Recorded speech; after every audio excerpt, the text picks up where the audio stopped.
Hey everyone, and welcome to The Explainer. I am absolutely thrilled you're tuning in today. We are going to be exploring some truly fascinating source material that completely challenges the status quo of the everyday Christian life. We're looking at a collection of teachings that urge a massive, and I mean massive, shift in perspective. We're talking about moving away from just passive Sunday attendance and really stepping into an active, localized mission.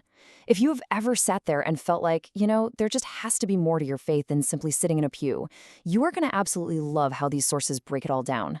Okay, let's dive right into our roadmap for today.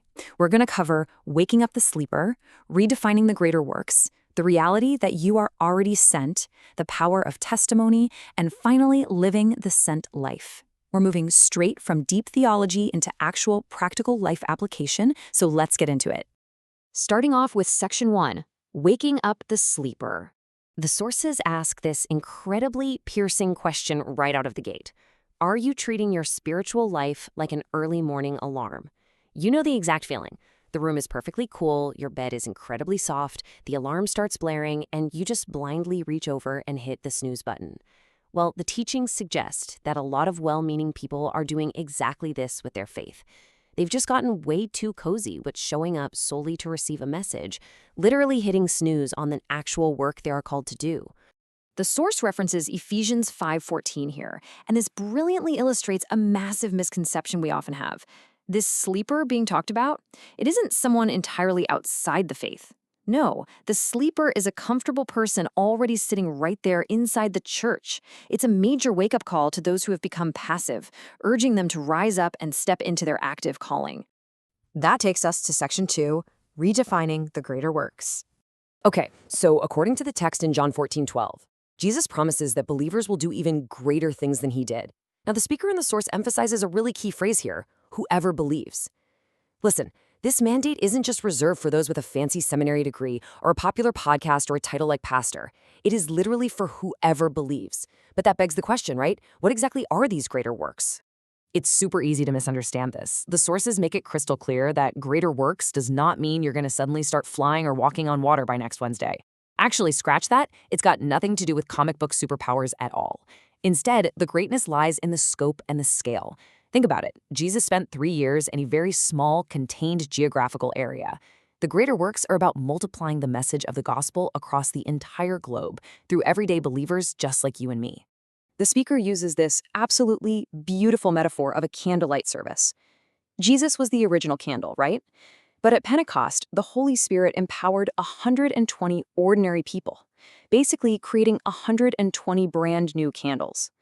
When everyone stops hiding their light under a bucket and actually takes it out into their own specific corners of the world, that light spreads exponentially. That massive multiplication, that is the greater work. Let's move to Section 3 and see how this builds. You are already sent. To really grasp this, the source introduces a vital Greek word, oikos. It translates roughly to your household, your neighborhood, or your personal sphere of influence. The foundational idea here is mind-blowing when you really think about it. God intentionally and strategically placed you exactly where you are right now, in your specific house, at your specific job, to reach the people right next to you. So let's ground this theology in reality. Who is actually in your oikos? Well, it consists of the people you see on a regular basis. Your neighbors, your coworkers, the barista who makes your coffee every Tuesday, the person who cuts your hair. These are the folks in your immediate realm who might never, ever step foot inside a church building, but they interact with you every single day. They are your mission field. This demands a massive paradigm shift. The sources contrast a typical church attender with a sent person. An attender operates with a consumer mindset. They're always asking, what can the church do for me? And they measure their spiritual health by how much they receive. A sent person, however, operates with a contributor mindset. For them, Sunday is basically just a gas station, a place to fill up the tank so they can go out and ask, what can I bring to my world Monday through Saturday? And the biblical backing for this localized focus comes straight from Jeremiah 29. When the Israelites were exiled in Babylon, God didn't tell them to just sit around twiddling their thumbs waiting for rescue. He told them to build houses, plant gardens, and actively seek the prosperity of the very city they were exiled in. The message for us is exactly the same. Dig in, invest in your local surroundings, and be a blessing exactly where you are planted. Moving into Section 4, the power of testimony. Now, what's really interesting here is how the speaker makes this fascinating comparison. Sharing your faith is essentially like leaving a restaurant review. Think about it. If you have incredible food at a local spot, you don't need a culinary arts degree to tell your coworker how good the ribs were, right? Sharing your faith is identical. It's not about winning some intense theological debate. It's simply leaving a glowing 5-star review of what you have personally experienced. To give this some structure, the source highlights the Apostle Paul's framework found in the book of Acts. A highly effective, powerful testimony really just has 3 simple parts. First, what was your life like before? Second, the encounter, that but God moment where everything shifted. And third, what is your life like now?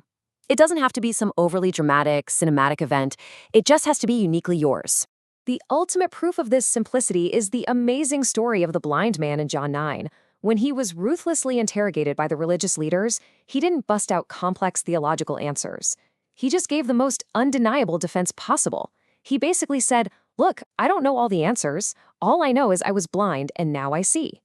Your personal experience holds incredible weight. Literally nobody can argue with what you have personally lived. Which brings us to our final stop, Section 5, Living the Sense Life.